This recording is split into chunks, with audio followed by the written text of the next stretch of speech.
سلام و درود به پایان به همه شما تماشاگران عزیز تلویزیونی سیمای شهر پنجکن و مخلصان برنامه دنیای رنگین. چون هر وقت با شما هستم راوی برنامه دنیای رنگین رودکی ناروف و مهمان امروزی برنامه ما هستند گلدختر زیبا و دانای از مدرسه تحصیل تا مکتب رقم 8 نوروز شهر پنجکن. مرحمت خود را معرفی میکرده.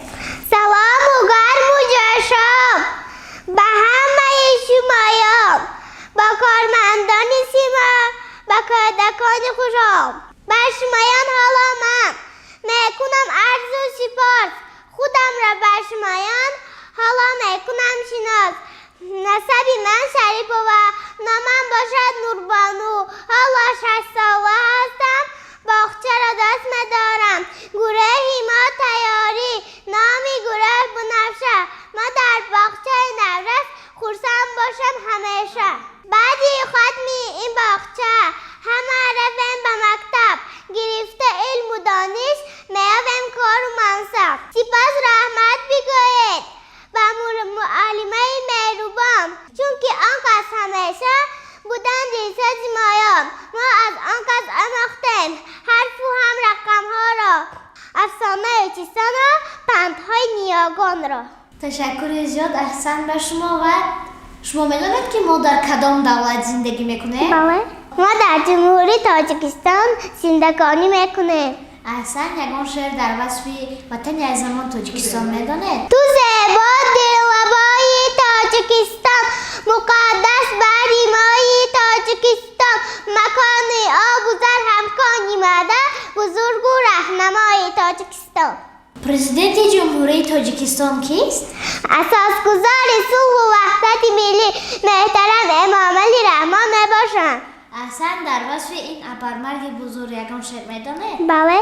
امام علی رحمان سرور تاجیکستان، دلسوز پیرو جوان، همدستانی کودکان، با این سروری عادل پاینده تاجیکستان، با او قدم گذاره و فردای درخشان. احسان به شما. و ما در کدام شهر زندگی میکنیم؟ ما در شهر پنجکن زندگانی میکنیم. رئیس شهرمان کیست شما میدانید؟ بله. رئیس شهر ما عبدالخالق خالقزاده صنعتور. احسان، ما که در فصل بهار قرار داریم، در وصف فصل بهار یگان شعر میدانید؟ بله. مرحبا. بهار آمد، بهار آمد، گلی سمسم قطار آمد، به دهقان وقتی کار آمد، بهاری لاوزار آمد. احسان، شما در وصف چراغک رهنمون یگان شعر میدانید؟ بله. مرحبا. شهری کلان شهری ما، پوری ماشین کوچه ها، چیخال کده گذارم و چراغک بچه ها، سرخش میگوید ایستا گذارد ماشینه ها، زردش در گیرد اگر و گذشتن تیار شد، سبزش در گیرد اگر مرحمت اکنون گذر. احسان به شما. و شما در کدام باغچه تعلیم و تربیت میگیرید؟ ما در باغچه نورس تعلیم و تربیت میگیریم. نامی این باغچه نورس کارمندانی به دلسوز، نامی این باغچه نورس کارمندانی به دلسوز، کودکان شاد و فیروز ما به باغچه رویم، کودکان شاد و فیروز ما به باغچه رویم. احسان به شما. مدیره کودکستان شما کیستند؟ همراه خوب و صدبر. و آموزگار شما؟ برات و مرحبا جان. احسان به شما. و میتوانید در فرجام برنامه یک شعر در وصف وطن عزیزمان تاجیکستان قرائت کنید؟ بله. وطن وطن وطن جان، برای ما تن و جان، چون پدر و چون مادر مرا گرفته در بر، آزادیت مبارک، آبادیت مبارک.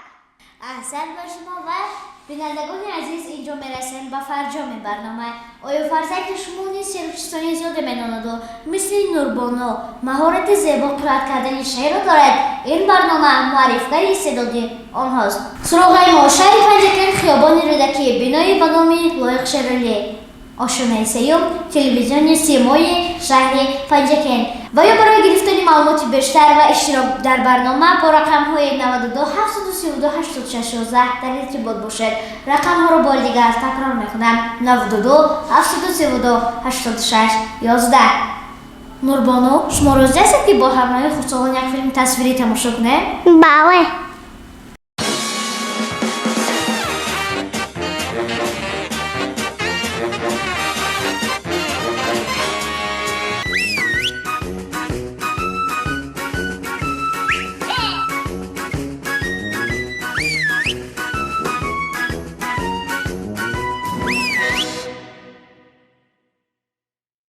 филми тасвирӣ ба шумо писанд омад? бале. аҳсан, ба шумо чӣ хурдсолони азиз, ман бовар дорам ки филми тасвирӣ ва барномаи имрӯза ба шумо писанд омад. то барномаҳои оянда шоду пирӯз бошед. хайр.